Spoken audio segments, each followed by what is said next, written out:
زما مقصد د نن بیان نه د حضور پاک د صحابه متعلق بیان دی. صحابي چاته وي؟ صحابي هغه چاته وي چې د نبی کریم صلی الله علیه وسلم سره د اسلام په حالت کې ملاقات کړي او بیا د اسلام په حالت کې وفات شوی هو. کله یو سړی د نبی علیہ السلام سره داسې وخت کې ملاقات شو چې دی کافر دی، دته صحابي نه ویل کېږي. چې د حضور پاک سره ملاقات د اسلام په حالت کې شوی دی مسلمان برابر خبره ده که لیدلی وی او کې نه لیدلی. بعض صحابه پستر ګنابینو حضور پاک سره ملاقات شوی دی خو لیدلی نه دی او بیا وفات هم د اسلام په حالت کې شوی، دته صحابي وي. صحابه کرام د حضور پاک مبارک په زمانه کې دوه ډلې وي، یو ته مهاجرین وي او بل ته انصار وي. کوم خلکو چې د نبی کریم صلی الله علیه وسلم سره مدینه شریفه ته هجرت کړی دی یا د نورو علاقو نه راغلي دی او مدینه شریفه ته هجرت کړی دی، هغې ته مهاجرین وایي. او کم خلک چې د مدینه شریفه اوسیدونکي خلکو او د بهر نه چې کم خلک راغلي دي مهاجرین، د هغې نصرت یې کړی دی، د هغې مدد یې کړی دی، د هغې مرسته یې کړې ده، هغې ته بیا انصار ویل کېږي. او قرآن شریف کې خدای پاک د دواړو ډلو مستقل ذکر کړی دی. نو د صحابه خو ډېر لوی تعداد دی، خو زه نته نن د یو صحابي نوم او د هغه متعلق حالات ذکر کوم چې هغه ډېر زیات مشهور دی، خصوصا زمونږ په د علماو طالبانو کې ډېر مشهور دی او ډېر زیات په غربت په حالت کې او په فقر په حالت کې د نبی علیہ السلام مرسته کړې ده او د حضور پاک د احادیث لوی خدمت یې کړې ده چې هغه ته زمونږ خلک بلکې دا زمونږ خلک نه، د هغه لقب د نبی علیہ السلام مبارک په زمانه کې ابو هریره رضی الله تعالی عنه. د نبی علیہ السلام 15,000 او 300 او سلور او یا احادیث د حضور پاک نوریدلی دي، ځانې په پیکړې دی او امت ته رسولی دي. دا هغه دي چې کوم امت ته رسېدلی دي. ممکن ده د دې نه نورم ډېر احادیث درته یاد امت ته به نه رسېدلی، یا د دې نه ډېر احادیث د صحابو ته تابعینو ته رسولی دي، مونږ ته نه دي را رسېدلی. خو دا هغه احادیث دي چې دا مونږ ته د دې مبارک صحابي د خولې مبارکې نه دا هلک بارو باسې تاسو ولې دغه بیمار دی غریب په مختلفو طریقو او واسطو باندې د نبی کریم صلی الله علیه وسلم نه دلته مونږ ته را رسېدلی دی. د ده خپل نوم ابو هریره نو په نوم کې اختلاف شته، خو راجح قول دا دی د ده خپل یو قول دی وی کان اسمی فی الجاہلیت عبد الشمس، وی په جاہلیت کې زما نوم عبد الشمس. جاہلیت کې خلق مشرکان او شرکونه به کول، نو خلقو به چا ځان له عبد الشمس نوم کېښود، د انور مریی او د انور بنده او د انور غلام عبد الشمس او د انور عبادت کوونکی. چا به ځان ته بل نوم کېښود، چا بل د شریعت نوم بنو. نو د اسلام نه مخکې د کفر او د شرک په زمانه کې چې د کوم نوم و عبد الشمس، د انور غلام، د انور عبادت کوونکی، د انور مریی مثلا. وی فسمیت فی الاسلام بعبد الرحمن ابن صخر، وی په اسلام کې راته بیا نبی علیہ السلام یو نوم یې ښودی دی عبد الرحمن. په دې نومونو کې هم لږ اختلاف شته، خو دا د خپل قول دی چې مونږ ته را رسېدلی دی عبد الرحمن، او د پلار نوم یې سوخر او د مور نوم یې امیمه دی. د یمن د علاقې سره تعلق لري، یمن کې، او په یمن کې یو قبیله د دوس ورته وایي، نو د هغې قبیلې سره د تعلق دی. وی د ابو هریره راته ولې وایي؟ په عربی کې اب پلار تم وایي او صاحب تم وایي، ملګري تم وایي، او هریره پیشنګړی ته وایي. هرن یا هرتن په عربی کې پیشو ته وایي او هریره معنا پیشونګړی. نو ابو هریره معنا پیشونګړی والا، د پیشونګړی خاوند، پیشونګړی والا، د پیشونګړی مرګري. وی دا ولې؟ نو دوه وجې دي. نو وی د په خپل قوم کې ما به ګډې چیلې سرولې، نو ما یو پیشو ساتلی و. نو د ورځې به مې ځان سره ګرځوله او کله به مې دې لستوڼي کې ځان سره د عربو د قبایلو خلکو دا لستوڼي به ډېر کولو په لستوڼي کې به مې ښودی او د شپې به مې راواغېشته نو په ونه کې به مې کېنول. دې سره به لوبې م کولې او ځان مې ورسره مشغول ساته. نو د قوم خلکو ما ته دا لقب راکه ابو هریره چې پیشونګړی والا. لکه اوس هم چې څوک سپي ساتي خلک وایي هلکه هغه سپو والا، څوک چرګان ساتي خلک وایي چرګان والا، څوک اسپه ساتي وي هغه اسپو والا. نو ما ته خلکو پیشونګړی والا ابو هریره لقب راک. دویم روایت یې داسې دی چې کله نبی کریم صلی الله علیه وسلم ته مې هجرت وکړو مدینې شریفې ته رالم، نو په مدینه شریفه کې هم زما د پیشو سره شوق او مینه وه. خلک څوک پیشوګان ساتي، څوک مارغان ساتي. نو ما سره بیا به م پیشو وه. نو نبی کریم صلی الله علیه وسلم هغه لقب چې ما ته د قوم خلکو را کړی و د هغه پیشونګړی د مینې د وجې نه برقرار وساته. وی حضور پاک راله هغه د جاهلیت نوم خو بدل که چې دا نوم دی غلط دی، خو هغه د ابو هریره پیشونګړی والا لقب یې راله برقرار وساته. نبی علیہ السلام په خپله راته هم په دې لقب آواز وکړه یا ابا هریره ای پیشونګړی والا. نو ممکن ده چې دا خپل نوم مې بدل کړی وی، لکه څنګه چې د پلار نکې ښودونکي نوم بدل شو، نو د ابو هریره نوم مې بدل کړی وی، خو چونکې حضور پاک دا نوم ما ته د خوشطبع او د مینې په لحاظ ووی، نو یې بس ما وی چې راشه حضور پاک په مینه ما ته کوم لفظ او کوم نوم استعمال که نوم دا ماله ټیک دی. نو هغه لقب د ابو هریره مې ځان له برقرار وسه. خو د جاهلیت نوم چې کوم عبدالشمس و هغه یې راله بدل. وروڼو د دې نه یو مسله راووته ادا چې که یو انسان مثلا یو حیوان ساتي او د ده هغې حیوان ته نسبت کېږي نو خیر دی، لکه خو یاره په غلط نه د هغه د رسوا کولو دپاره نه. لکه یو سړی یو اس ساتي او خلک وایي مړه هغه اسونو والا او دې پې نه خفه کېږي، پې خوشحالېږي، نو دا خیر دی، دا څه بده نه ده. او که یو سړي ته داسې لقب وی چې پې خفه کېږي، لکه یو سړی سپي ساتي ته وایي هغه سپو والا او پې خفه کېږي، نو بیا به ورته دا لفظ نه وي. په دې لفظ ابو هریره خفه شوی نه دی، پې خوشحاله شوی دی. نو که یو سړی یو کاریګري یا حیوانات ساتي او ته هغې ته ورته نسبت کوي پلانکي قصب والا یا پلانکی پې نه خفه کېږي، دا خیر.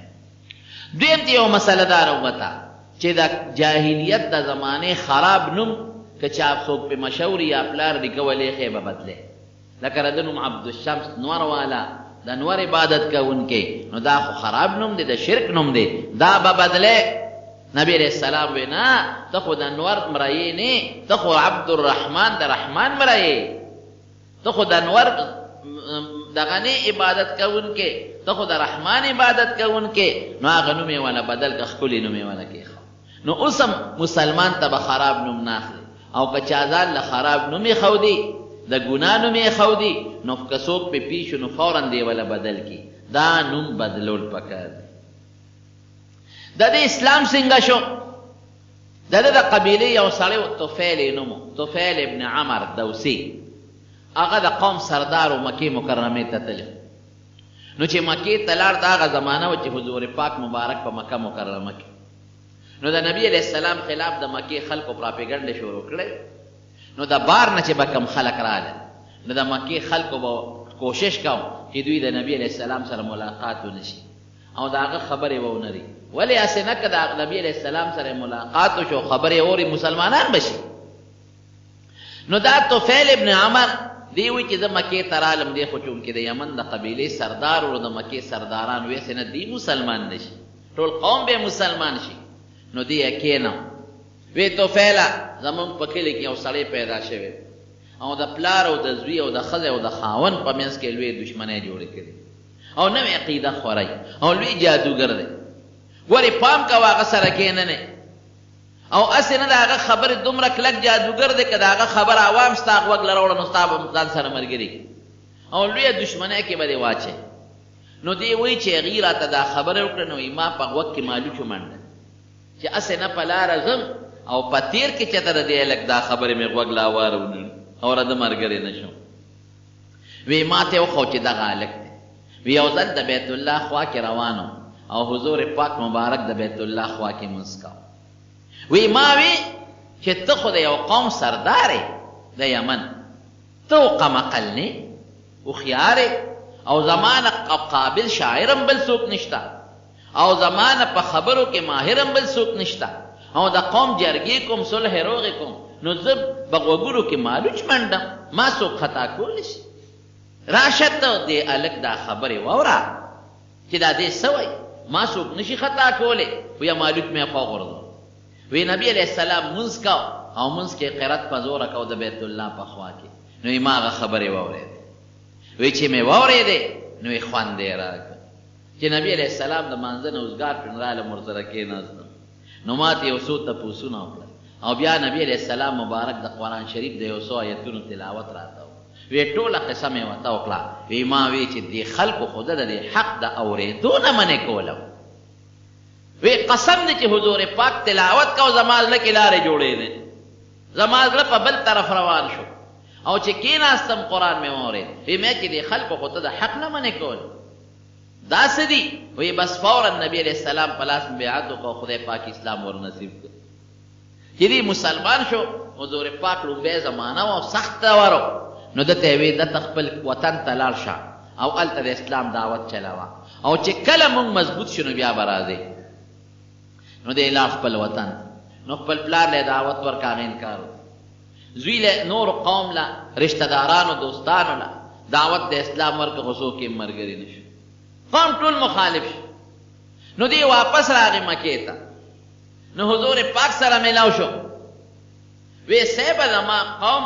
زما نشا واړوله او زما قوم زما مرسته نه کوي او ډېر خواري محنت پې کوم خو ملګرتیا مې نه کوي. نو زما قوم ته خیره وکړه چې خدای هلاک خدای برباد، نه مې زوی مني، نه مې پلار مني، نه مې رور مني، نه تربون. حضور پاک مبارک مسکی شو. وی اللهم اهد دوسا وأت بهم. وی نه خیره نه کوم. وی خدایا د دې طفیل ابن عمر قوم ته چې دوس قبیله د هدایت ور نصیب کړي او وی خدای ته مال راولې. وی زه خپل وطن ته هدایت کوه، الله به خیر کړي. خیره ولې وکړم؟ نو دی واپس خپل وطن ته لاړ. نو چې واپس خپل وطن ته لاړم بیا دعوت شروع کړ. نو د حضور پاک دعا خدای قبوله کړه، ټول قوم یې خدای مسلمان کړ. نو دا ابو هریره پکې دی مسلمان شو. نو بیا دا هغه وخت چې حضور پاک مبارک مدینه شریفه ته هجرت کړی او بیا په مدینه شریفه کې د نبی علیہ السلام سره زمانم تیره شوې وه. نو بیا دی اراده وکړه د نبی علیہ السلام د هجرت چې مونږ به لاړ شو او د حضور پاک مبارک خواته مدینه شریفه ته به هجرت وکړو، سفر به وکړو. نو اتیا کورنۍ چې یو پکې د ابو هریره کورنۍ م وه. دې کې بعضې خلک لا مسلمانان نم دي، خو اتیا کورنۍ چې کم مسلمانان دي هغه اتیا کورنۍ دي، هغوی ټول د یمن نه رالل مدینې شریفې ته او هجرت یې وکړو. نو دغه وخت چې دوی راورسېدل نو چا ورته وی چې نبی علیہ السلام مبارک دی خو تللی دی خیبر ته او د خیبر غزا له تللی دی، نو دوی د مدینې په دی خیبر ته لاړل او د حضور پاک مبارک سره په خیبر کې میلاو شو. نبی علیہ السلام مبارک پې ډېر زیات خوشحاله شو. یو پکې د ابو هریره. نو په بخاري شریف کې د یو حدیث دی، امام بخاري رحمت الله علیه راوړی. ابو هریره وایي مونږ چې د یمن نه راتلو نو ما وی چې خدایه دا نبی علیہ السلام به زه څنګه ووینم او ده سره به زما کله ملاقات کېږي. نو ډېر په تشویش کې وم او ډېر په منډه را روان. نو یو غلام هم رانه په لاره وکړو، ګډ وډ شو رانه. وی دقه دی چې حضور پاک مبارک له راورسېدم او په کومه شپه کې چې زه مدینې ته راورسېدم نو د هغه شپې صفت به یې کو. یا لیلة من طولها وعنایها على انها من دارة الكفر نجتي. عجیبه شپه، ناشنا شپه، ډېره اوږده. هغه پښتانه وایي چې کم سړی او د غم شپه نه تېرېږي. نو د ده په زړه کې دا سودا وه چې زه به مدینې ته ورسېږم او که نه او حضور پاک به ووینم که نه. په دې سودا کې وی ډېره عجیبه شپه او ډېره اوږده شپه او ډیره مبارک شپه. او ولی مبارک شپه؟ ځکه مبارک شپه چې مال دې د کفر د وطن نه د اسلام وطن ته نجات راکړي. د کفر د ملک نه د یمن نه دې راوستم او د حضور پاک د ښار د مدینې ښار ته دې راوستم، د هغې نه دې خلاص کړم. نو چې دې سنګروت نبي علیه السلام مبارک سره کېناسته، نو حضور پاک ورته وفرمایل او نو غلام ته رک شوی و، دا هم سودا او غلام خو قیمتي شی وي. نو چې دې کېناست نو حضور پاک ورته وفرمایل، بخاري شریف کې راځي، وی ابو هریره غلام دی هغه دې راغی. دې کې غلام راښکاره شو. نو دې دومره د نبی علیه السلام په ملاقات خوشحاله و چې د وی الله رسوله دا غلام د خدای په نیز ما ازاد کړی دی، هو حر لله، د الله په نوم ازاد. داسې عجیبه مبارک صحابي. بهر کې د نبی علیه السلام سره ایثار او کوم چې په مدینه شریفه کې د صحابه د طالبانو چبوتره و مدرسه صفه چې ورته وایي، په هغه صفه کې به اوسېده. اگر چې خپل مور یې وه او خپل کور دی وی د یو ښځې غلام په خپل وطن کې، د هغې نوم بسره بنت غزوان وه. غلام دا چې نوکر و د هغه ښځه، عجیبه نوکري مې ووایي، زه ډېر غریب وم. نو یې ما ته هغه ښځې اډر کړی و چې ته ما سره ګرځې نو څپلی به دې نه پخ کوو. بعضې سرداران اوس هم په دې خپلو غلامانو په دې نوکرانو ظلمونه کوي، څپلی به نه پخ کوو. او چې زه کله په اس باندې یا په اوښ سوری یم نو خپې بلې خپې به ما سره واګې به دې نیولې ګرځې. وی زه د هغې ښځې نوکر وم. الله څه وکړل چې اسلام خدای ور نصیب کړه، هغه ښځه خدای را د نکاح له راوسته او یې خدای زما په نکاح کې راوسته. دا د اسلام یو نعمت شو په زما. مور یې راله په هجرت یې نبي علیه السلام طرف ته وکړ، خو اسلام ته یې زړه نه کېده، په زور دین وه. ښځې بعضې داسې وي چې دا بچو خبره نه مني، که بچې ورته ډېرې د اسلام او د دین خبرې کوي نو اثر پرې نه کوي، بلکې دا دی وایي چې کور ته به لاړم او د نبي علیه السلام ذکر به مې د مور مخکې وکړو نو مور به راګیر کړم او به یې وایي. او حضور پاک وي د مور احترام به کوي او قدر به یې او ډېر بدرت به یې راته و. نو دوه روایته دی. یو روایت کې داسې راځي وی چې په مسلم شریف دویم جلد کې د په فضایلو کې لیکلی وی یو ځل رالم حضور پاک ته کېناسته، نو ما ورته د الله رسوله زما مور دپاره ته دعا نه کې چې خدای پاک زما مور ته ایمان ور نصیب کړي، زما د مور دپاره د اسلام دعا وکړه. نو وی نبی علیه السلام مبارک لاس اوچت کړ، وی الله د ابو هریره مور مسلمانه کړي. وی چې کور ته لاړم نو وی زما مور لمبلي، جامې بدلې کړې و لمبلې او جامې اغوستې و لپټۍ په سر وله. وی چې زه څنګه وردن نه شم؟ وی ما ته وی چې ابو هریره رانږدې شه. وی ورنږدې شم. وی ما ته د اسلام کلمه ووایه. وی ما ورته وی چې اشهد ان لا اله الا الله واشهد ان محمدا عبده ورسوله. وی هغه کلمې وی خدای مسلمان. او وی رالم حضور پاک ته مې الوی چې صاحب زما مور خدای مسلمانه کړه ستا په دعا. او په طبقات ابن سعد کې دویمه واقع لیکلې هم دې سره مناسب ده، دې سره ضد نه ده. وی یو ځل مور راته غوسه وه، نو وی زه د کوره راووتم او مور راپسې راووته. وی نبی علیه السلام له راغلو مې چې صاحب زما مور ته دعا وکړه. د الله رسوله زما مور مار وخت په اسلام ټکۍ دعا ورته وکړه. وی نبی علیه السلام لاس اوچت کړ چې یا الله د ابو هریره مسلمانه کړي. نو وی چې ما شاته وکتل مور مې را روان، مې چې صاحب دقه دې راپسې راغله، خو چې جومات ته رادن نه شو نو کلمې شهادت یې وي خدای مسلمانه کړي. نو علما د دواړو منځ کې تطبیق کوي، ادا چې دا مسلمانه شوې ده د سره په کور کې ده، خو بیا د ډېرې خوشحالۍ نه دې ته مخکې راغلی دی او مور ورپسې راغلی ده چې حضور پاک په مخکې هم دا کلمې شهادت ووایي او د نبي علیه السلام د هغه دعا د قبولیت پته نبي علیه السلام ته ورسېږي. نو مور یې مسلمانه شوه د نبی علیه السلام مبارک په دعا باندې. دومره مبارک صحابي دی چې د نبی علیه السلام نه یو وخت جدا شوی نه دی. که نبی علیه السلام به په سفر ته دی به ورسره او که حضور پاک په مدینه شریفه کې دی به ورسره، تر دې حده پورې چې د نبی علیه السلام د وفات نه مخپس دی یو خپله واقع ذکر کوي. یو ځل چا ورته ډوډۍ کېښوده، د سره یو رومال و، هغه رومال د دې دا کتان ورته وایي، مونږ ورته سنډ وایو، د سنډو نه جوړې ډېر قیمتي کپړه ده کتان. د کتان رومال و سره په لاس کې، نو ده پې پوزه پاکوله. نو چې داسې سوچ یې ورته راغی نو هغه یې په ځای کېښود او یې واه واه ابو هریره په داسې قیمتي رومال کې پوزه پاکوي په جړا شو.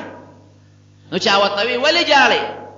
وی قسم دی یو حالت د نبی کریم صلی الله علیه وسلم را یاد شي. وی زه به اوږې پروت وم د حضور پاک د منبر مبارک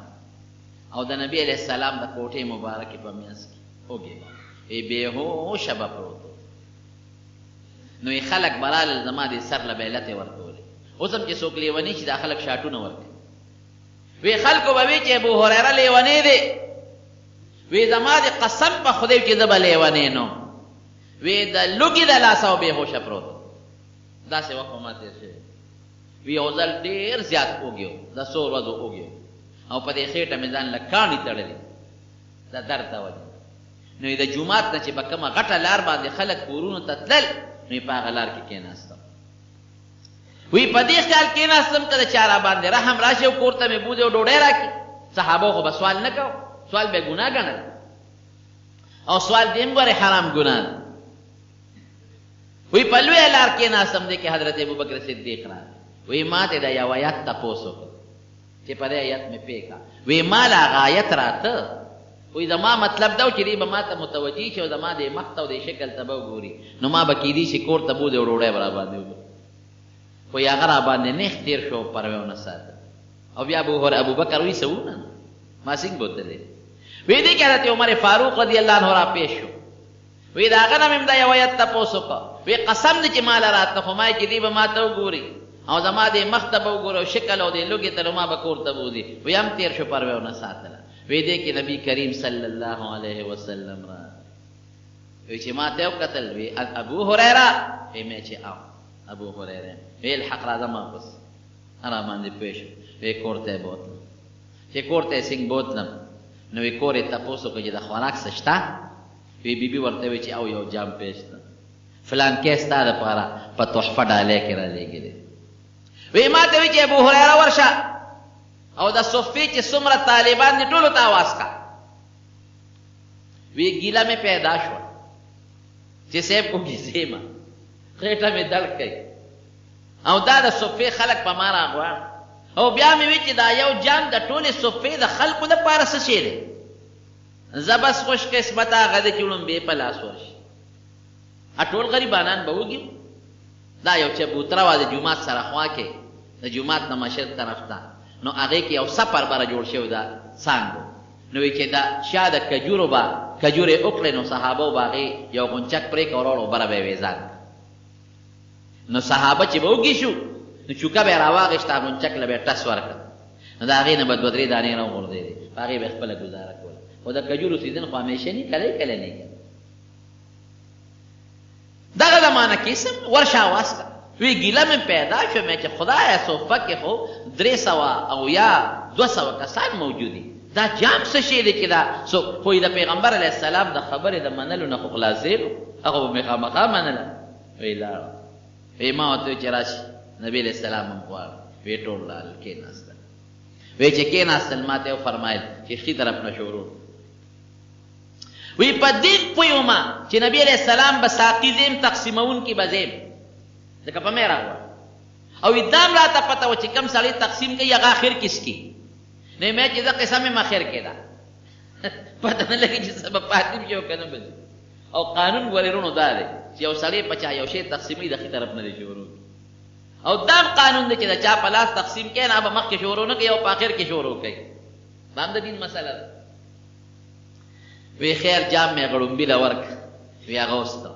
او نبی علیه السلام به آواز دا کوم چې په مړه خېټه څکې. مې زه ابو هریره چې خبره د مړې شوه خو خدای دې پکې خیر واچوي. وی پاتې شو چې دویم له ورکه وی دویم وسکل د هغه نه هم پاتې شو. وی دریم له ورکه دریم له مې باس وی پیش وه پیش وم چې دا خو د نبي علیه السلام مبارک معجزه ده او د الله لوی برکت دی. وی په ټولو مې هغه جام وګرځم. وی چې مې وګرځم اخره کې نبی علیه السلام پاتې شو او زه وی حضور پاک هغه جام راواغېست او په دې لاس کې دقسې مبارک کې کېناسته. وی چې ابو هریره یو ته پاتې وي او زه پاتې. مې چې او د الله رسوله وی ماله وسکه وی او مسکې شو. وی ما وسکل. وی چې ما وسکل وی اشرب وسکه. وی بیا مې وسکل. وی اشرب اسکا، وی بیا مې اسکل، وی اشرب اسکا، وی ما ورته چې والله لا اجد له مسلکا، قسم په خدای که وجود کې رک شته چې پکې ورواړو، ځای نشته کوم ځای ورواړو. وی ښه مال یې راکړه. وی بیا مې حضور پاک مبارک له ورکړلو چې څه پاتې وو نو هغوی خلاص کړل. نو یو هغه وخت و چې په موږ به لوږې تېرې دي، نارې به تېرې دي، دندې به حس بنو او خلکو به مې سر له لتې ورکولې چې ابو هریره لیونی دی. وی قسم په الله چې لیونی به نو اوږې به وی یا داسې وخت چې ما سره قیمتي رومال دی او د په هغې پوزه شوم نو ویې جړل او ډوډۍ ونه خوړه. دا را ده حالت د نبی کریم صلی الله علیه وسلم څومره نږدې صحابي دی. یو خبرې نه اندازه ولګوئ. وی یو ځل نبی علیه السلام مبارک د جومات نه ووت. وی چې ووته نو وی خلک صحابه پریشانه شو چې نبي اسلام خو ډېر وخت تېر کړ. نو د معنه داسې وه چې دشمنان د حضور پاک ډېر ول. وی د ټولو نه مخکې زه ورپاڅېدم. وی تلم تلم تلم یو باغ ته ورورسېد. لاره یې څنګه معلومه کړه چې نبي علیه السلام دې باغ ته تللی. نو په مشکات جلد ثاني کې د نبي علیه السلام په دې معجزاتو کې او د حضور پاک په دې صفتونو کې یو روایت راوړی دی. داسې دی ویلي دي او دا د عنبرو دی او دا د فلانکي دی. نو د حضور پاک هغه خوشبویي به صحابو ته پته وه چې دا هغه خوشبویي ده. نو چې په کومه لار به نبي علیه السلام لاړ نو په هغه لار باندې به هغه خوشبو ترې خوره شوې وه. نو چې کوم به نږدې صحابه وو هغوی ته خو به دا خوشبو پته وه، نو هغوی به هغه پوزه راښکله او په هغه خوشبویۍ پسې به تلل. نو نبي علیه السلام به یې معلومه وی تلم تلم یو باغ ته ورسېده. وی چې باغ ته څنګه لاړمه دومره را باندې تلوار ده او دومره په هیبت کې ما دا خو راته پته ولګېده چې حضور پاک مبارک په دې باغ کې دی. دونه خو پته ولګېده چې ما دا هغې باغ ته په دروازه نه پوهېدم چې دروازې په کوم طرف ته. نو وی هغې کې یو لښتې و او هغې باندې به اوبه ورننوتې، غټ سوري و په هغه لښتې وي ورننه شو. وی چې ورغلم د دواړو جهانو مبارک سردار په هغه باغ کې ناست. وی چې ناست و وی ما ته راشه ابو هریره یو حدیث درته ویم، یو خبره او لړ شه د ما صحابو ته ووایه. ادا دی من شهد ان لا اله الا الله وان محمد رسول الله دخل الجنه. هغه څوک چې د دې خبرې ګویي ورکوي چې الله یو دی او نبي علیه السلام د الله رسول دی، دی به جنت ته ځي. وی واله د ما دا سپلی واله دا دې نښه شوه او چې څوک مخې له درځي دا ورته وایه. ګوره حضور پاک د نښې دپاره وله خپلې سپلی ورکړي. زما دا سپلی واله دا دې نښه شوه او چې څوک مخې له ځي درته یې وایه. دې کې چې مخې له راغلم حضرت عمر هم پریشانه دی چې حضور پاک کوم خواته دی، هراله مخې له راغی. چې راغی نو هغه خو پوه شو ابو هریره څه دي دا د حضور پاک پیزار څنګه تا سره لاس کې خیر دی ولې حضور پاک څه شو؟ ما چې صاحب ما ته یو خبره کړې او دا پیزار یې راکړی نښې دپاره. خبره همه ده د نښې دپاره یې دا پیزار راکړی چې څوک د له مخې له راځي نو دا ورته وایه چې څوک کلمې شهادت وي دی به جنت ته ځي. وی عمر غوسه و، ما له یو موکه راکړه زه ځمکې ته پرېوتم چې راځه مو وایه خلکو ته دا خبره. واپس یې کړو. وی نبي علیه السلام نه یې بوتل. نبی علیہ السلام مبارک دی صاحب ستا د خبرې مقصد جدا دی او خلک به دې ګورې غلط مقصد نه. ستا د خبرې مقصد خو مثلا دا دی چې څوک کلمې شهادت وي جنت ته به ځي، که ګناهګار نه دی او نیک دی نو بالذات په نیغ په نیغ جنت ته ځي، او که ګناهګار دی نو دوزخ کې به غوټې خوري خو بیا به مو ځي جنت ته به ځي. کلمې شهادت باندې مسلمان سړی مړ شو جنت ته به خامخا ځي، خو جنت ته به یا نیغ په نیغه ځي چې نیک دی، او که ګناهګار دی نو نیغ په نیغه به نه ځي، سزا به ورته میلاو شي پاک به چې په دوزخ کې د ګناه نه بیا به ځي. او خلک به وایي چې ګنې بس راشه نیکو ته مجد نشته او د ګناه نه خلاصېدو ته مجد نشته، بیا به څوک نیک عمل نه کوي. وایي ښه ده بیا مو وایه چې خلک ته غلط مقصد اخلي نو بیا دا عمره مو وایه مه ذکر کوه. ګوره دا د حضور پاک یو اهمه خبره خپل پیزار مبارک یې دله ورکړه او دې خلکو ته لېږوي خلکو ته زما دا پیغام ورسوي. دا اعتماد سړی په هر چا نه کوي، دا په هغه چا کوي چې زړه ته ډېر نیت نږدې دی. په خپله فرمایي وی د نبي کریم صلی الله علیه وسلم نه مې دوه لوښي ډک کړي دي د احادیثو د علم. حفظت من رسول الله صلی الله علیه وسلم وعاءین. وی دوه لوښي مې دې ډک کړي، اما احدهما فبسطته فیکم. وی یو لوښی مې تاسو کې خور 5374 احادیث یو لوښی مې در کې خور کړ. واما الاخر دویم لوښی لو بسطته فیکم لقطع هذا البلعوم. وی که هغه دویم لوښی در کې خورومه وی یریږم چې مری به مې پرې شي. نو علما دوه معنی بیانوي. معنی پرې کېدل یا خدای دی چې که هغه د توحید د الله د الله د وجود د کائناتو نه مخکې سو د دې داسې خبرې دي چې هغه بیانولی نشم که بیانوم نو نشم بیانولی بعضې وخت کې سړي په کې یو خبرې کولی نشي که کوي نو په دې زړه باندې هیبت راځي نشي بیانولی هلکه وي بس زړه مې چوي دا خبره نشم کولی داسې رازونه دي داسې اسرار دي چې نشم بیانولی که بیانوم نو هسې نه مړه نشم مړه نه راوځي او نور علما وایي چې نه هغې کې د فتنې متعلق د پیغمبر هم کوم پیشنګویۍ دي هغه پیشنګویۍ ته مراد وی ما ته دام پته ده چې نبی علیہ السلام ما ته وي د ما نه پس به زما ممبر پلان کې ناستي پلان کې به ناستي پلان کې به ناستي پلان کې بادشاه به ظالم وي پلان کې امیر به ظالم وي پلان کې امیر به ظالم وي وی که یو نوم درته اخلم ما ته حضور پاک ویلي دې راته پته ده نو که د هغې نومونه اوس اخلم چې دا ظالم یاد کړو دا ظالم اوس مې وجدې پرېږدي مې قطع البلعوم مری مې کټ کېږي یو صحابي وایي یو مجلس کې یو سړی په یو نوجوانه لکو نوجوانه لک او ظالم بادشاه نوجوان دی ظالم دی د یو علاقې گورنر دی وی په منبر ناسو تقریر یې کوو وی ابو هریره ما ته وی دې خوا راشه وی زما د قسم په خدای وي چې حضور پاک ما ته کم ظالمان حکمرانان خوړي دي نو دا هلک چې ناست وي داسې راته خوړی لکه چې ما ته په دې سترګو د حضور پاک هغه زمانه رایه در راښکاري یو ټکې راته یو لوښی مې در کې خور قبل نشم خورولی بهر کې دا د نبی کریم صلی الله علیه وسلم په ابو هریره باندې لوی اعتماد او حضور پاک ته ډیر انتهایی نږدې ډیر قریب نبی کریم صلی الله علیه وسلم ته یو صحابي او ځل راغی ابو هریره ناست یو سائل یو سوالګر د دین سوالګر ابو هریره ته وایي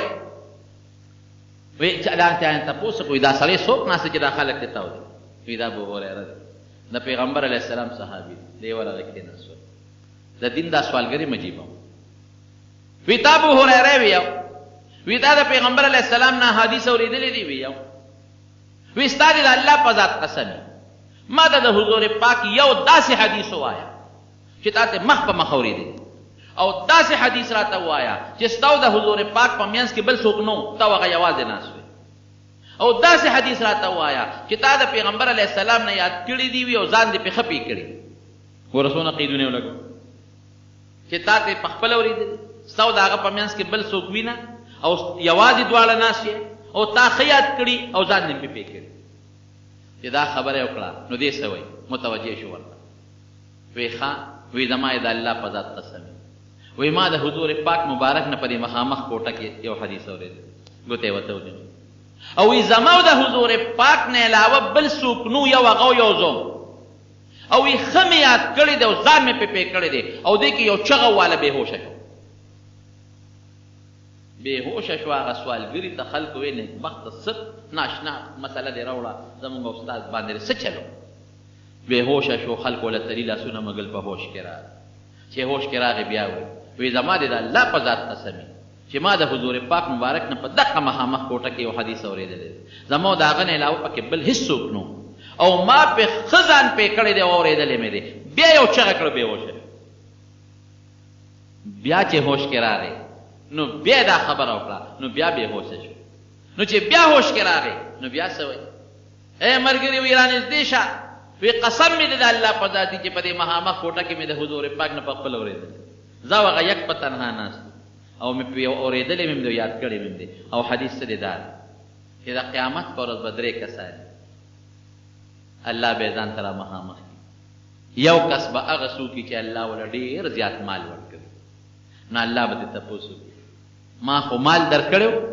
او الله را کړی دی څه دې وکړل زما په مال کې الله تا مال راکړو ما پکې ډېر محنت وکړ ډېر مې کو او ما ستا په رضا کې خرچ کړ مدرسې او جوماتونه او پلونه او حجونه او عمرې او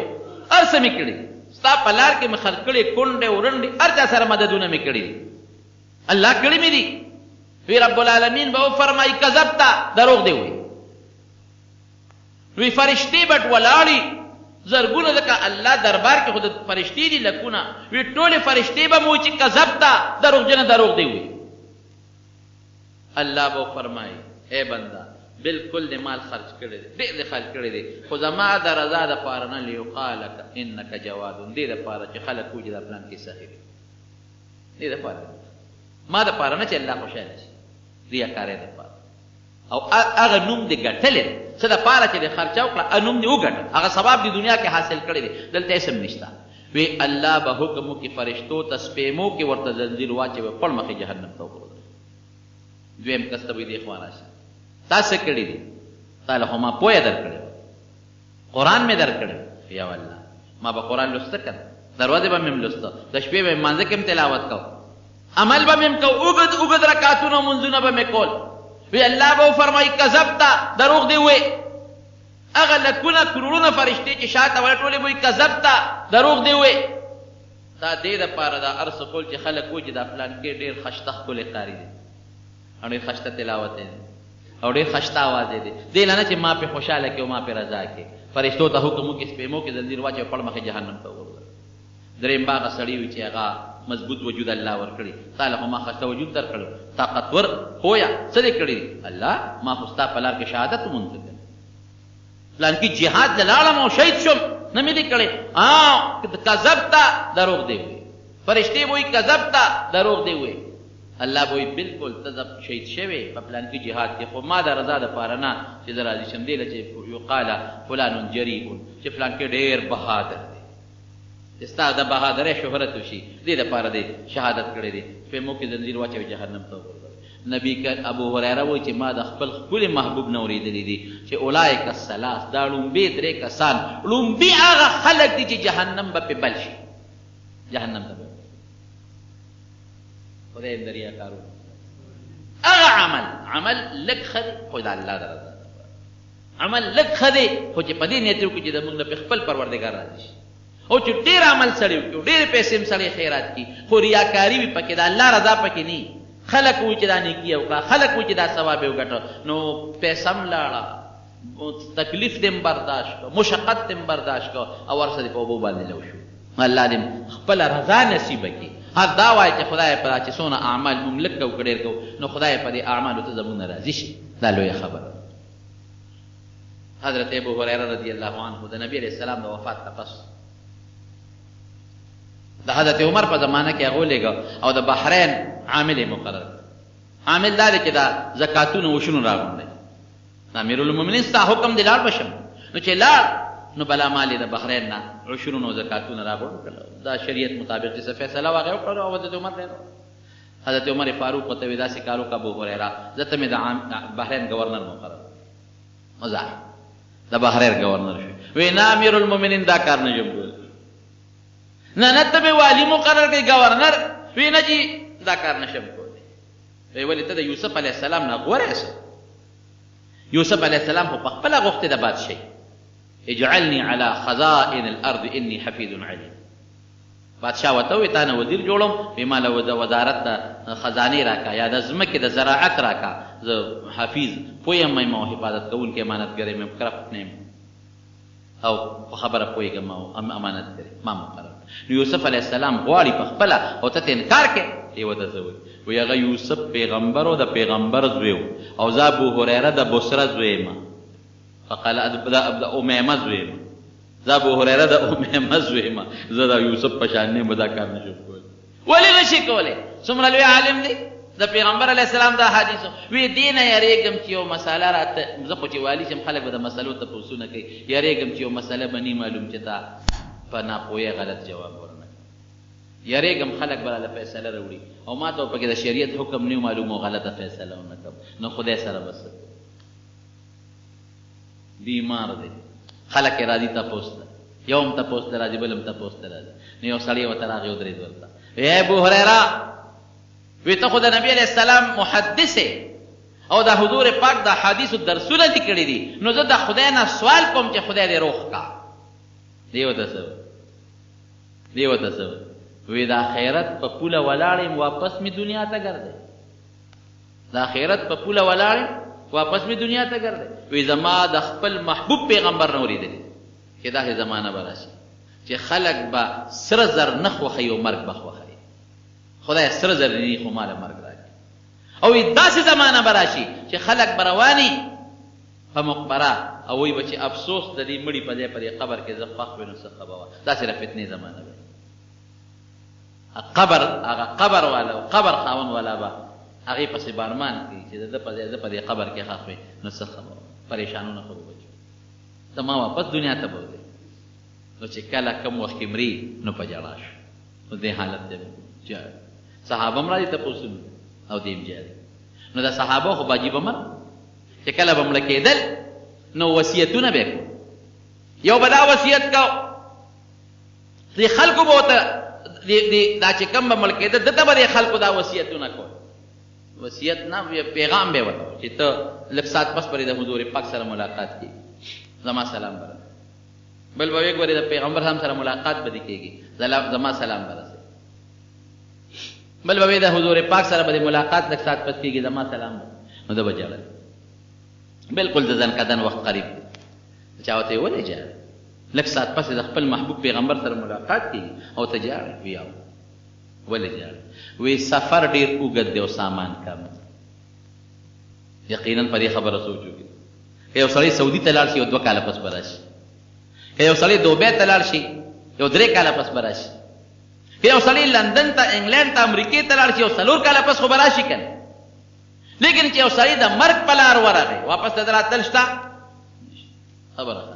وی سفر ډېر زیات اوږد دی او سامان ډېر کم دی. نو زه کله کله چې دا ټکي د ابو هریره رضی الله عنه راته رامخکې شي که نه دا وجود مې ورپېږي چې ابو هریره غوندې سړی وایي چې سامان کم دی. نو زمونږ پکې څه حال شپې د کور 3 ځایه تقسیم کړې په 3 ځایه شپه تقسیم کړې وه. نو ده به 3 حصه د شپې به د عبادت کو بیا به وده شو نو ښځې ته به یې وی چې 3 حصه به ته عبادت کې نو نوکر ته به یې وی غلام ته وی 3 حصه به ته عبادت کې چې زمونږ په کور کې داسې ټیم تیر نه شي چې زما په کور کې د الله عبادت وشي چې هر وخت زما په کور کې د الله عبادت وشي او د حضور پاک د احادیثو درس او بیا څه وایي وی سفر ډېر زیات اوږد دی او سامان ډېر وفات شو بیا وصیت یې د وفات نه مخکې وکړ وی دا ما دا وصیت دی چې نبی علیہ السلام مبارک سنگ پټکې په جون کې په سراو نو د مرګ نه پس به دقسې خپلې پټکې ماته ووایي او چې نبی علیہ السلام په سنگ کمیس کې سړي مرده ته هغه ناګنډلې کمیس ورچوي که نه هغه ناګنډلې کمیس کې څنګه حضور پاک مبارک دفن شوی دی او کومو جامو کې دفن شوی دی اقصې کمیس او اقصې جامې به راله راکړې او په هغې کې به دفن کړي. د مدینې ګورنر په هغه وخت کې ولید ابن عبدالملک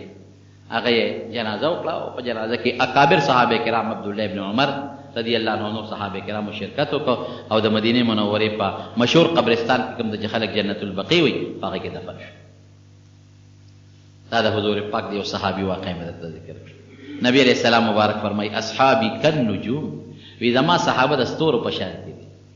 بأیه مقتدیتم اهتدیتم د کم صحابي په نقش قدم چې روان شوی نو حق ته برسېږي په هدایت به لکه ستوري په خوا به فبالنجم هم یهتدون په دې ستورو به خلکو په دې دریابي کشتو کې لارې حاصلولې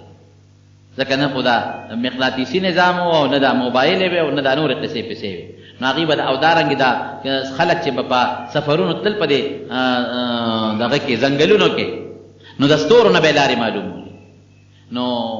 لکه څنګه چې په ستورو خلک په هغه زمانه کې هدایت حاصلي دقه رنګې زما صحابه د ستورو په شان دي چې چا پسې روان شوی نو دی به منزل مقصود ته رسوي دی به نیګړې نه پرېږدي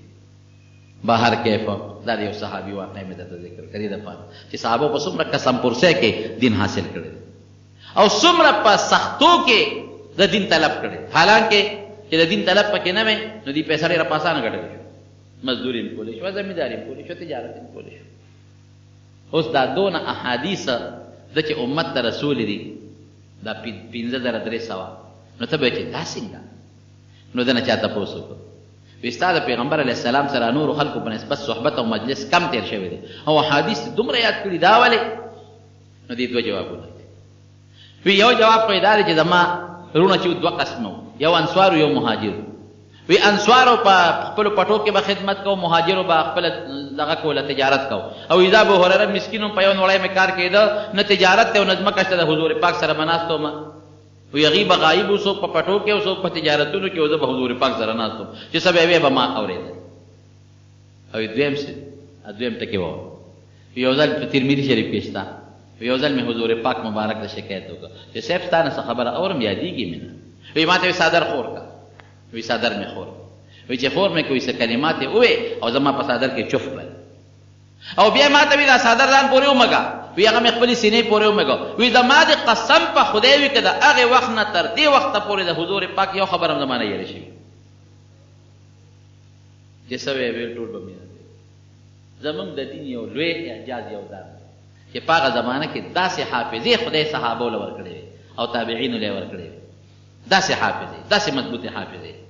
د صحابه او تابعین وي چې خبره به اورېدل نو یې رېده بته نه بس فورا ورته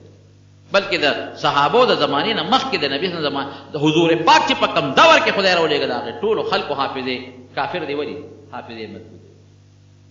یو قصد به پسونو اشعار یاد تاریخ لیکي چې د خلکو د خپلو اسونو نسب نامې یادوي چې زما اس د پلان کې اس په زوی ده او د پلان کې اس په د پلان کې اس په لور ده او پلان کې اس په د پلان کې اس په لور ده کله د خپل نکنه پورته خپل نسب نه او هغه د خپلو اس او د اسونو نسبونه یاد داسې مضبوطه حافظ دی دا ولې د کوم دي خلکو کې خدای مسلمانان جوړ هغه مسلمانانو ته خدای دین خود قرآن ورته خود د حضور پاک مبارک حدیث ورته خود نو مضبوطه حافظه او پاک خلک خدای پیدا کړ دا د صحابه کرامو هغه په قسم پرسه کې په غربت کې په بیکسه کې صحابه کرامو دا د نبی کریم صلی الله علیه وسلم نه ارسه واغشتل د دین امت او دون شوق یو ځل د مدینه منورې په بازار کې आवाज وی خلکا وی تاسو لګیا خپل کار کوي او د پیغمبر علی السلام میراث بازار کې تقسیم په جمعات کې تقسیمي نو چې اوس د میراث خبره وکړو خلکو ته د مال ذهن ته ذکر نو خلکو جمعات طلب نه چې را لاله وی ابو هريره وی کله چې میراث په جمعات کې تقسیمي نو جمعات کې د صحابه نه تو درسونه کول بیا هغه ته وګراغه وی میراث په دغه د نبی رسول مال په میراث نه نو په خپل د حضور پاک د مبارک او حدیث درسونه کول او دا خپل ځان نه علاوه خپل هم کول او خلق له دعوت او ترغیب ورکو چې د نبی رسول الله مبارک حدیث څومره دي د امت ورسره ولې چې امت ورسېږي د حضور پاک په حدیثو کې عقیده به صح امت تکشي اعمال دي پکې عمل به امت اخلاق دي پکې د حضور پاک مبارک اخلاق به زګي نو دا شو خبره مې د صحابه او تاریخ مې ته شروع کړی ان شاء الله تاسو د مضبوطو جلو صحابه هغه کارنامې هم درته وایم لګي غوندي چې تاسو ته د خپل مشرانو یو نقشه معلومه شي او هغه چې کوم مسائل به درته بیانوم رب العالمین دې زموږ تاسو نه راضي شي عبدالرازق صاحب تشریف راوړی دی او زموږ نه ډېر لرې ناست نو کراشي مونږ ته یو نعت وایي نو خبرو کېږي څنګه کاري د زړه شی دی که یو سړی په دې نیت ورکوي چې خلکو ته ځان ښیي نو بیا راځي او که نه ورکوي نو بیا پکې نه راځي دا علم دوه قسمه دي بعضې علم فرض عین او بعضې فرض کفایي دي بیا ما نه ځان له تپوس وکړه زه به ته عبدالرازق صاحب زمونږ زوړ مداحینو کې دی خدای والا ډېر ښایسته ښکلی اواز ورکړه مې بل یو ځای کې نعتونه اورېدل ما یاره که سړی کمزوري هم شي که نه وایي غوښه اوس ودي پیتی نه نو خدای پاک نو ما والا یو ډېر ښایسته لقب هم ورکړه خو هغه تاسو ته نه ویم هغه پازې ښکارېدل او منډې والې او مسلمانان لګیا دي غنیمت غونډئ دغه غونډۍ باندې چې کوم صحابه ناستو هغې وې موږ هم کوزېږي چې کومې مشر دی عبدالله ابن جبیر رضی الله عنه ورته نه به کوزېږې د پیغمبر علیه السلام خبره م یاده نه ده چې نه به کوزېږې هغې وی چې نه نبي علیه السلام خو بېشکه مونږ ته ویلي خو خو جنګ ختم شو وی ګوره مونږ ته نبي علیه السلام ویلي چې که تاسو فتح ومونږ ته هم به نه خوځئ او که تاوان بیا به نه خوځئ وی نه ټیک ته نبي علیه السلام ویلي خو هله چې کافر خو بیا خو لاړه نه هغه دي وتښتېدل مسلمانان لګیا دي غنیمت غونډئ مونږ به هم کوز شو سره اختلاف راغی په هغې کې بعضې کسان را کوز شو او بعضې کسان په هغه غونډۍ باندې پاتې شو هغې وی مونږ د نبي علیه السلام خبره نه غورځو دلته به ناست یو خو اکثر را کوز شو خالد ابن ولید هلته نه د اسونو په لښکر مشر و هغه چې غونډۍ ته وکتل یو ځل دو هغه په دې اټیک کړی د غونډۍ په شا په دې خول کې راتاوېده چې په مسلمانانو به د شا نه حمله وکړو خو دغې صحابه به په دې غونډۍ په غشو ویشتل نه دي به واپس وتښتېدل خو چې ویې کتل چې غونډۍ خالي ده ملګرو ته ویې راځئ بس په هغه خور کې رالل پټ په پټه مسلمانان خو بېغمه دي هغې خو لګیا دي غنیمت غونډئ هغې ته خو پته ده چې شاته زمونږ په غونډۍ کسان ناستي زمونږ دفاع کېږي شا نه په مونږ څوک نه راځي او دې شاته خول کې سره د لښکر راغې لا ولې هغه صحابه سره جنگ وکړو چې هغه کم په غونډه باندې وغه شهیدان کړل اخو لږ پاتې شوي او بیا د هغه غونډې په شا په خول کې راوخته په مسلمانانو د شان حمله وکړله ټول مسلمانان یو خوا بل خوا دې حد ته خبره ورسېدله چې د نبي علیه السلام مبارک غاښونه هم پکې شهیدان شو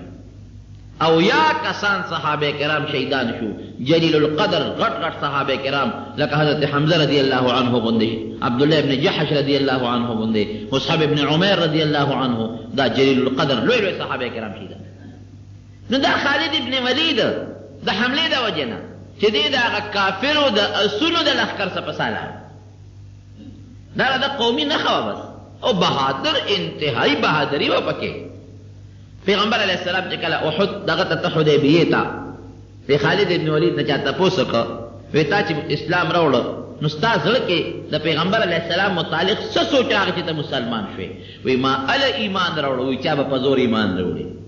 چا به د بل شي د وجې نه راوړي لیکن ما اله اسلام قبول کړ چې د ما په زړه کې سوچه دا خبره پرېوته چې نبي علیه السلام د الله رښتونی پیغمبر او د هغې وایي ما سره دلایل وایي چې کله نبي علیه السلام عمرې لراته او د حدیبیې هغه صلح وشو په دغه سفر کې شپږمه هجره کې وی ما د مکې کافرو ته وی چې زه به نن انشاءالله ستاسو انتقامونه اخلم ټول به ځان وی زه لاړم او یو لار کې کېناستم د یو ځای کې وی ما ته پته وه چې مسلمانان چې د مانځه وخت راشي دوی مونځ کوي او چې دوی په مانځه ودرېږي د دې ټوله توجه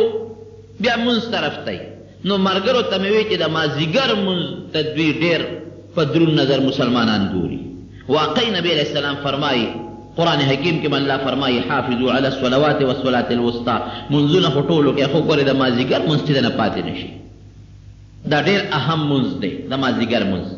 دا د انسان د کار وخت دی څوک د کار نه ستړي وي څوک په کار کې مشغول وي نو چې دې وخت کې ته خپل کار روزګار پرېږدې او الله ته ودرېږي نو الله پرې ډېر خوشحالي د مازدیګر مونځ دا ډېر زیات اهمیت لري یو حدیث کې دا هم راځي چې زمونږ او د کافرو زمونږ او د منافقینو په منځ کې فرق د سهار مونځ دی بل روایت کې دا راځي چې زمونږ او د منافقینو په منځ کې فرق د مازدیګر مونځ دی نو د مازدیګر مونځ دا ډېر اهم دی اکثر زمونږ د زمیندار ورونو نه پاتې شي د کار وخت وي ظاهره وي ماښام مونځ چې وکړم د هغې نه پس به قضا وکړم دا ګوره ډېره لویه ګناه ده ډېره لویه ګناه ده نو عموما د مازدیګر مونځ په خپل ټیم کول چې وختي سړی د مازدیګر مونځ کوي په خپل ټیم باندې دا ډېر لوی فضیلت لري بهر کیف دته پته وه چې مسلمانان خو د مازدیګر مونځ به کوي توجه خو دې مونځ ته نو چې په مانځه ودرېږي او دې په رکوع په سجده شي مونږ ناګهاني حمله وکړو ټول مسلمانان به ختم دا څومره لوی لښکر دی او مشر بیا خالد ابن ولید دی وی چې مونږ یو ځای کې اندازه اخېستله وی چې مې وکتل نو پیغمبر علیه السلام د مونځ طریقه بدله کړه عصفان مقام دی دا د مونځ طریقې بدله کړه صلات خوف ورته وي قرآن کې الله مونږ ته ښوولی دی اوس خو ضرورت نه پېښېږي نو څوک یې نه کوي خو ضرورت و د هغې به یې داسې طریقه کوله چې په سفر کې عموما خلک 2 رکعته کوي د سفر مونځ نو نیم قوم به کافر ته مخامخ ودرو تاسو کافرو ته ودرېږئ څوک حمله ونه کړي نیم قوم به نبي علیه السلام ځان پسې مانځه ته ودرو قرآن کې الله هم داسې وایي نو چې دې نیم قوم ته پیغمبر علیه السلام یو رکعت مونځ وکړ نو دوی به لاړه د کافرو ته مخامخ به ودرېدل هغه نیم چې کافرو ته به ولاړو ابه راغی نو پیغمبر علیه السلام به هغوی ته 2 رکعت وکړو د نبي علیه السلام به 2 رکعته پوره شي سلام به یې وګرځاو دې قوم هم خپل یو رکعت پوره کړ او بیا هغه قوم چې هغه لومبي رکعت به نبي علیه السلام سره کړی و هغوی به رالل هغوی هم خپل یو رکعت پوره کړ نیمو به څوکۍ کوله د دشمن او نیمو به پیغمبر علیه السلام پسې مونځ کړ دا د صلات خوف طریقه الله قرآن کې نازله کړه نبی علیہ السلام الله پوه کړ چې کافر دی ګوره په انتظار دی او که په سجده پرېوتې در باندې حمله کوي په دې طریقه صحابو ته وایي چې مونځ وکړئ ګوره مونځ دونه اهمیت لري دی یو نه وي چې ورېږه مونځ قضا کې بیا به یې کوو نه نه نه مونځ کول خو پکار دی او هر یو صحابي وي چې زه ځان لمونځ نه کوم نبي علیه السلام پسې کوم یعنې داسې کې دی شوه چې نیمو ته نبي علیه السلام جمع کړی وې او نیمو ځان لمونځ کړی وې نه ځان لمونځ ثواب کم دی دا جمع دا من ثواب زیاد دی دا سیو نکړه چې تاسو بزان له منځو کې مونږ به جمع کو تاسو زمونږ سو کې کوي نه نیم منځ به ما پسې تاسو کې بیا به سو کې بیا به هغه نور راشي نیم به ما پسې وکړي نو هغې به خپل پوره کړي او هغه یو چې تللی دی او تاسو هم یو رکعت چې در نه فوت شوی دی پوره کې د دواړو به د جمع منځ نبي علیه السلام پسې وشي دا د منځ اهمیت دی وی چې مې وکتل داسې چې حمله کوي اوس نیم خلک صحابه مونږ ته ولاړ دي چې بیا مو قتل هغه نیم لاړل نبی علیہ السلام پسې منځ کو چې هغه لومبو کوم یو رکعت لو الله ته ودرېد وی ما وی چې دا د خدای رښتونی پیغمبر معلومیږي چې زمونږ پړه کې د حملې اراده ونه الله وته د مونځ چلو خو چې داسې طریقه باندې منځ کا هم به څوکۍ شو به منځ شي وی ملګرو ته مې چې راځئ خوند ونه کړ وی بل دی یو لار را روانه وه او په هغه لار کې د یو غونډۍ لاندې موږ ورته کېناستو او په دې نیت و چې په صحابه ووړي و نبي علیه السلام په دې غونډۍ بس موږ به ناګهاني د آسونو لوی لښکر دی را سره به حمله به پرې او چې هغې ځان جوړوي بس موږ به بېغمه کړي وی ناست یو رانه نه هلکه څه چلو شو وی چې پته مو لګېدله